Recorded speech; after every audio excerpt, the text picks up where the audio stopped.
Hola amigos y amigas, hoy vamos a dar comienzo a otro vídeo de los lunes en los que aprendemos más sobre los cuidados de las distintas plantas.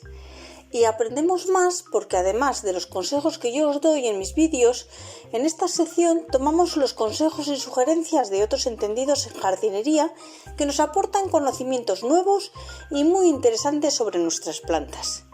Imagino que ya estarás preparado o preparada con tu cuaderno de notas y tu bolígrafo para tomar nota un día más sobre los cuidados que debemos de dar a nuestro espatifilo. Bueno, en el vídeo de hoy nos vamos a dejar aconsejar por el canal Huerta Forestal, así que espero que te quedes hasta el final del vídeo para no perderte ninguno de sus consejos.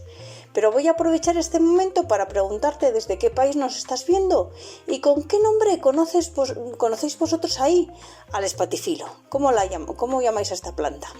Asimismo, quiero recordarte que estás en el canal de Flores y Mariposas y que si todavía no te has suscrito, lo hagas ahora mismo para no perderte futuros vídeos muy interesantes que sacaremos en este canal.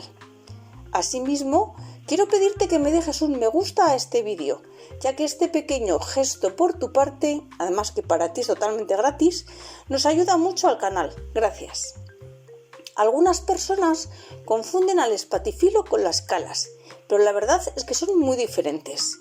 Mira lo que nos dice Huerta Forestal sobre el espatifilo. Planta la podemos encontrar en viveros o supermercados de diferentes tamaños, siendo normalmente las más pequeñitas las que son más baratas y las más grandes las que son más caras. Ya le estoy viendo venir. Resulta que nos quiere decir lo mismo que en 20 metros huerto urbano, que no hace falta que te gastes mucho dinero en una de estas plantas, porque aunque compres la de menor tamaño, si le das los cuidados oportunos, ella ya crecerá y se pondrá preciosa. Así que ya sabes, primer consejo, no gastes mucho dinero en comprar esta planta.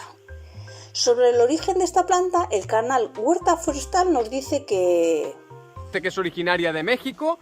Esta es una planta que tampoco requiere de grandes macetas como esta que estás viendo por aquí, aunque ya le toca un trasplante, ya que normalmente no tiene mucho sistema radicular, pero por ello no conlleva que la pongas siempre, imagínate una maceta así para una planta enorme, no. Cuando ya la veáis que las raíces empiezan a salir por abajo como es esta, que hasta hace muy poco ni se veían, es el momento de trasplantarla a una mayor.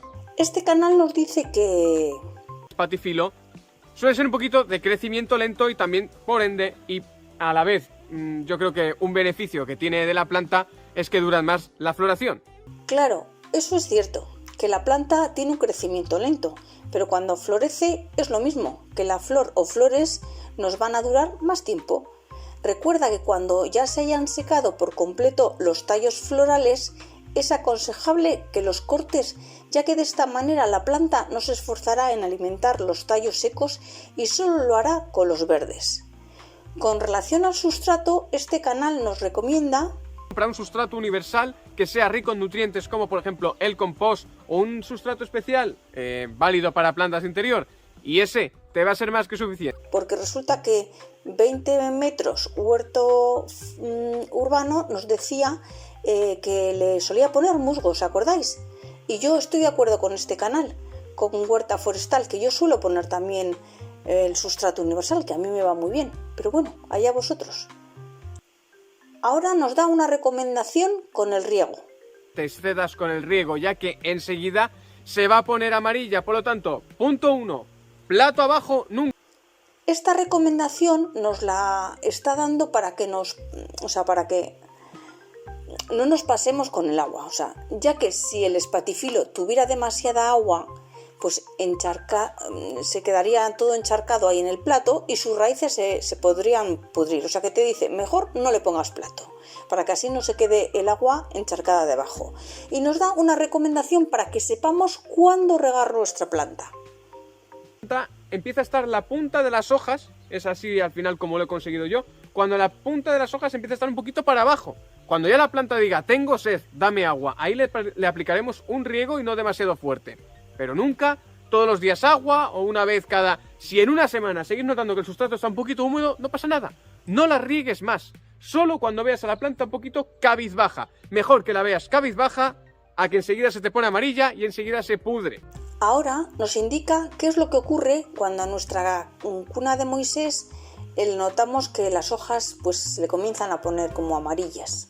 Que le falte nutrientes, como por ejemplo el nitrógeno, dale una vez al mes un poquito de abonado, un abono casero, cualquier cosa, puedes hacer abonos caseros con cáscaras de plátano. Va a ayudar a darle potasio y por lo tanto va a tener mayores floraciones, más duraderas y sobre todo también que va a tener como más materia orgánica en la tierra y al final va a estar más verde y más bonita.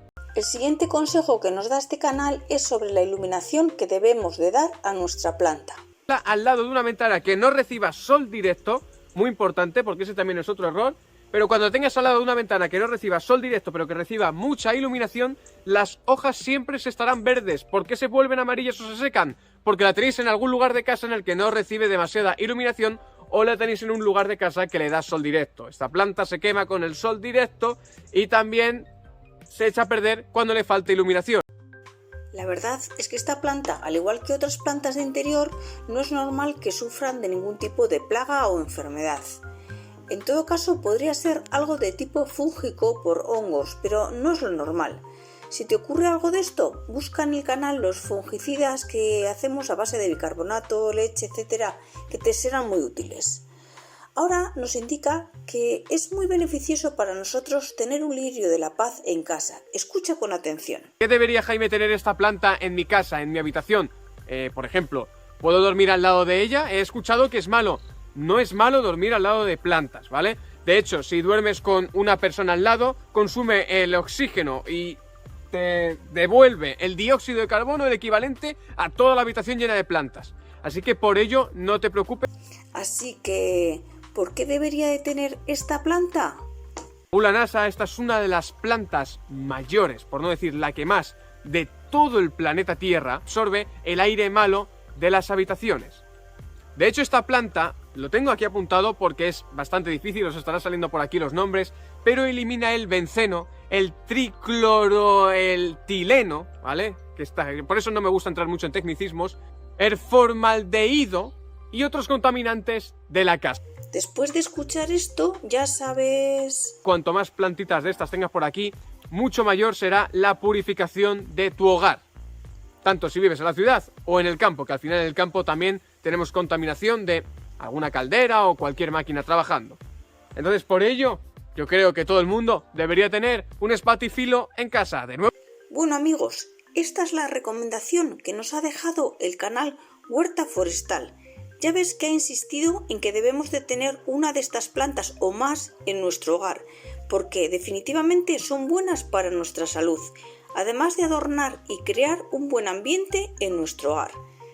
Gracias amigos por compartir este vídeo, por quedaros hasta el final y os espero la próxima semana con los consejos de otro entendido en jardinería que nos aporte su experiencia sobre esta bonita planta que es el espatifilo. Un saludo y hasta pronto.